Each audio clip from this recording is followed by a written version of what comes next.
Instead of sitting and thinking about everything that could possibly go wrong, actually prepare for the phone call. In my last skit, I talked about phone anxiety, which is something I talk about with a lot of my clients. It's common for folks who are experiencing anxiety or who are neurodivergent.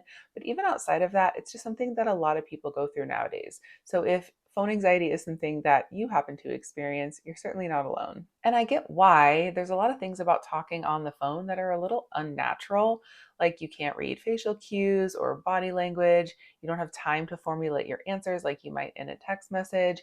And then there's the service disruptions and weird lags where you might end up having pauses or talking over each other. So, yeah, it makes a lot of sense that it's not people's favorite activity, but there are some things that you could do that might help. I always recommend preparation over rumination. So, like I mentioned in the skit, instead of sitting and thinking about everything that could possibly go wrong, actually prepare for the phone call. If it's professional, jot down the things you need to share, the questions you need to ask. If it's with a loved one, you can even jot down a little reminder that this is someone who cares about me. And if there's an awkward moment, it's not going to be a big deal.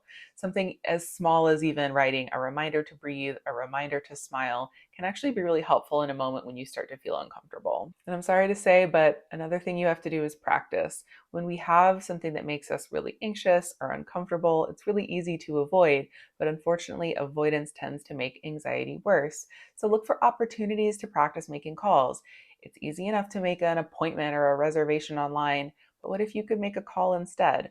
Or next time you're planning to get together with a friend or want to touch base with a family member, instead of a text, see if they might be up for a phone call. Every time you get that practice and your brain learns, it's like mostly going to be okay in the end, that anxiety can start to come down a little. If you're someone who has experienced phone anxiety, I'd love to hear from you in the comments, especially if you have any additional tips or tricks to share so others can benefit from your knowledge and experience.